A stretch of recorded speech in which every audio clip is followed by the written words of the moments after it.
Muy buenas compañeros, ¿qué tal? ¿Cómo estamos? Quiero preguntaros una cosa, ¿alguna vez os han recomendado la natación para intentar solventar problemas de hombro, problemas lumbares, escoliosis en la adolescencia, a vuestro abuelo? Bien, en este vídeo queremos comentar la realidad en cuanto a la natación y por qué quizá no sea la mejor opción para intentar solventar estos problemas. Estoy con Cano, fisioterapeuta del equipo Power Explosive, y nos va a ayudar mucho a solventar todas estas preguntas. Si te gusta este vídeo, agradecemos un montón tu manita arriba y vamos a ello. Bien, como todos sabemos, cuando somos adolescentes, una de las principales recomendaciones a nivel de actividad física es la práctica de natación o simplemente nadar para que estos adolescentes se encuentren un poco mejor y demás. Bueno, quiero que nos comentes qué tipo de problema puede surgir por esta práctica, por nadar, y qué recomendaciones puedes dar a estos adolescentes al respecto. Bueno, nos interesaría saber si, lógicamente, la natación cubre los objetivos que en estas etapas de desarrollo, por ejemplo motor, tendría. Que en este caso no va a ser el caso en el que nos centremos. Sobre todo lo que te voy a destacar es el mayor problema, que es que en etapas madurativas, cuando por ejemplo la mujer tiene la menopausia, empieza a bajar su pico de densidad mineral ósea y aparece la osteoporosis. Muy bien, esto se podría prevenir si en etapa de infancia, adolescencia, el niño o la niña pasara a actividades que por ejemplo tuvieran impacto, que fueran ejercicios de fuerza, salto, mejoraría por ejemplo la propuesta a la natación, que sí se ha visto con clara evidencia que no mejora, incluso no previene, no es un factor preventivo a la osteoporosis en etapas adultas. La natación no es efectiva, por así decirlo, para construir hueso, para crear un gran pico de masa mineral ósea, que al final es un factor preventivo vital para que después no tengamos osteoporosis cuando somos más mayores. Así es, nos interesaría más, por ejemplo, incluso a nivel de desarrollo motor, otras actividades, como se ha demostrado también que puede venir las actividades de fuerza. En países como Estados Unidos se promueve, se sabe ampliamente, pero en España se sigue mandando la natación sin ton ni son, y hay propuestas más interesantes, aunque la natación fuera otra propuesta paralela, pero no es la única. Claro, podrían combinarse ambas dos. Exacto. Al final un trabajo de fuerza, esa tensión que se genera a nivel muscular, tendones, ligamentos, ayuda por esa tensión a construir más hueso. Correcto. Bien, todos sabemos que cuando tenemos algún tipo de problema estructural, por ejemplo la clásica escoliosis o desviación de columna, yo de hecho tengo también y me la han recomendado siempre, una de las principales recomendaciones a nivel médico es que nades para intentar corregirla. Es un tipo de trabajo que no tiene tanto estrés, por así decirlo, y que casi siempre suelen recomendar. Entonces, ¿qué nos comentas al respecto o qué sugieres en cuanto a este tema? Bien, habría que ver sobre todo el tipo de caso de persona que tenemos y, por ejemplo, por qué está causada la escoliosis. Sería primordial, primero, saber a nivel diagnóstico si tenemos una escoliosis estructural y, por ejemplo, también conocer que la escoliosis en el 80% de los casos es idiopática. Es decir, que no se saben las causas por las que se ha producido esa escoliosis. Eso es. Entonces sería interesante primero plantear esta idea, luego el plantear que hay un factor biomecánico en la natación que es importantísimo, que es el factor técnico, y saber si la persona nada bien.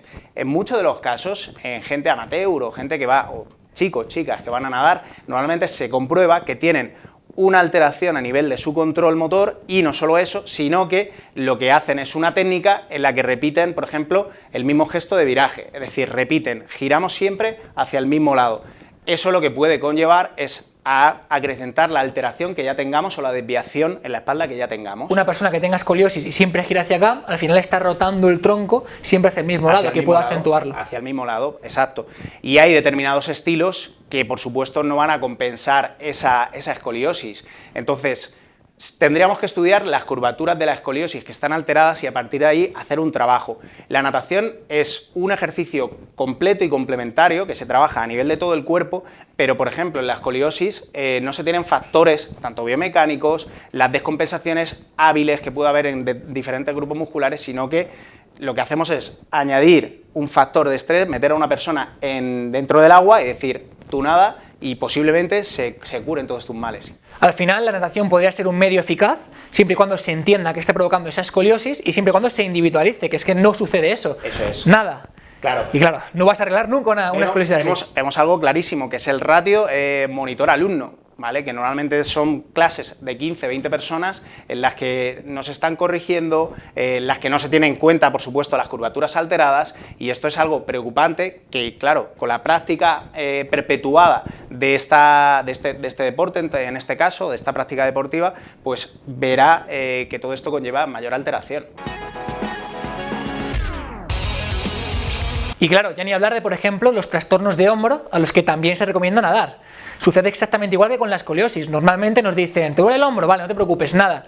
Claro, es que, ¿qué está provocando ese dolor de hombro? ¿Vas a poner a esa persona a hacer crawl, a potenciar el dorsal ancho, rotador interno, a potenciar el pectoral, rotador interno? Realmente le estás haciendo un flaco favor a esta persona. Seguramente estés prorrotando más los hombros. Así es. Y fastidiándole más la posición. Así es.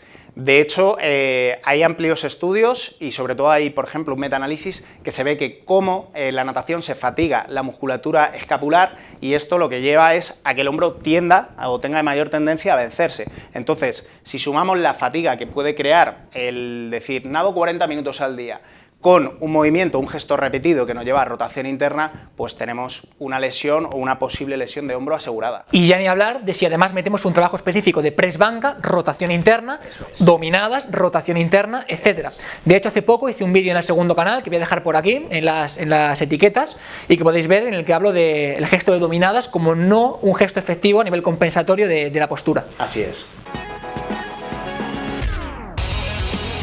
Por ejemplo, si yo tuviera dolor lumbar, si me doliera la espalda baja, ¿tú me recomendarías nadar para intentar solventar este problema? Claramente no. Volvemos a la misma hipótesis de pensar la biomecánica del gesto independientemente del estilo de natación que escojamos, pero sobre todo saber la etiología de ese dolor lumbar. No se estudia, es decir, tú tienes dolor lumbar inespecífico, me da igual, y básicamente, digamos, la solución total a tus problemas es que vayas a nadar.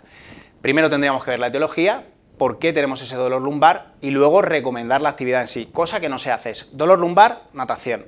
¿Qué es lo que comprobamos en gente que tiene dolor lumbar? Que tiene una menor capacidad propioceptiva, un menor control motor y seguramente si añadimos el factor de la natación o el agua en el que posiblemente ese gesto biomecánico dentro del agua o esa técnica no esté controlada, esa acentuación del dolor se incremente. Por ejemplo, es muy típico ver como en personas que nadan a braza se acentúa casi constantemente esa hiperlordosis a nivel lumbar. Eso es. Se crea más inestabilidad pélvica, se crea una hiperlordosis, se crea una rectificación del cuello y todo esto lo que va a hacer es agravar los problemas. Habrá mucha gente que diga, a mí la natación me ha ido bien. Sí, porque se ha visto que cualquier tipo de actividad física, incluso aumentando, por ejemplo, umbrales motores, mejora el dolor, pero básicamente por una cuestión básica de que inhibimos los órganos propioceptivos del dolor gracias al movimiento, pero no se trata de moverse por moverse o nadar por nadar. O sea que prácticamente con cualquier tipo de actividad física estas personas muy seguramente hubieran mejorado su dolor lumbar. Que vemos, por ejemplo, en estudios de pilates que también se relacionan con dolor lumbar, que se puede mejorar en varias semanas, pero a medio o largo plazo el dolor lumbar vuelve a aparecer. Entonces, volvemos a la misma hipótesis. ¿Se está pensando en qué está causando ese dolor? Bien, hemos comentado antes que uno de los puntos más importantes para intentar prevenir la osteoporosis consiste en la adolescencia, crear un gran pico de masa mineral ósea que será preventivo para intentar después no tener estos problemas. Pero claro, hay mucha gente que ya tiene osteoporosis, ya es mayor. Entonces, normalmente a estas personas se les recomienda nadar. Sí, la realidad es que tenemos un público anciano que se recomienda nadar cuando ya tiene, por ejemplo, en este caso osteoporosis, y lo que se ha comprobado es que, lógicamente, en el agua no solo no mejora, sino que reduce aún más su capacidad de creación de pico de densidad mineral ósea. Entonces, ¿es la opción más interesante? Obviamente no. Además, pensemos en algo que nadie piensa, que es el tipo de público que nos viene a la instalación. Es un público que tiene lo que conocemos y que en 2015-2016 se empezó a conocer como síndrome musculoesquelético, que es una alteración dolorosa o una afectación a nivel de degeneración en sus articulaciones, a nivel de estructura ósea tenemos este bajo pico, por no decir osteoporosis, y además tenemos una falta de control motor global. Por tanto, cogemos a una persona que es incapaz de moverse en su ámbito natural, que es pues su casa, ¿vale? Aclarar que cuando hablamos de control motor, principalmente nos referimos a esto. Exacto. En habilidades funcionales diarias, en, por ejemplo, actividades en las que vamos a hacer un acto de anticipación, respuesta motora. Por eso intentamos remediarlo metiéndolo en una piscina. Primero, que no es su medio, ¿vale? Segundo, que posiblemente no sepan nadar, y volvemos a todas las hipótesis que hemos lanzado antes, de que si no tenemos un control técnico, ¿cómo vamos a pedir a una persona anciana que tiene un desorden motor, es decir, que no controla su cuerpo en ninguno de los casos, a que nade? ¿Mejorarán? Seguramente no. Sobre todo el factor preventivo de la osteoporosis, que no va a mejorar y no mejoran su capacidad tampoco a nivel neuromuscular, es decir, vemos que tienen dinapenia, vemos que tienen sarcopenia y en el agua no va a ser la actividad que más nos pueda interesar.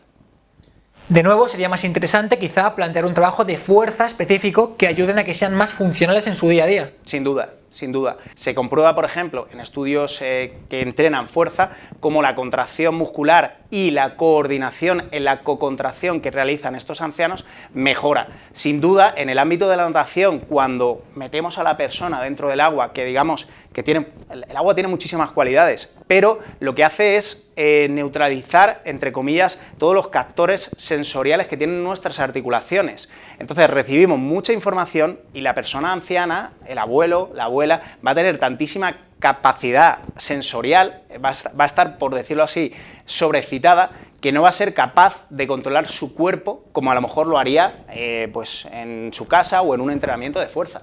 Bueno, compañeros, esto es todo lo que queríamos comentar en cuanto a la natación, y antes de marcharnos quiero aclarar que no estamos criticando este método, que no decimos que sea mala de por sí, simplemente que pensamos que hay que ser un poquito más crítico y prescribir realmente este ejercicio de forma adecuada a cada persona. Así que, Cano, muchísimas gracias, un placer estar aquí contigo como siempre. Igualmente. Y si os ha gustado este vídeo, agradecemos un montón vuestra manita arriba. Nos vemos en los siguientes vídeos y nos vemos en el canal de Power Explosive Team que tenéis por aquí abajo y en el cual subimos vídeos todos los días. Un fuerte abrazo. Abrazo.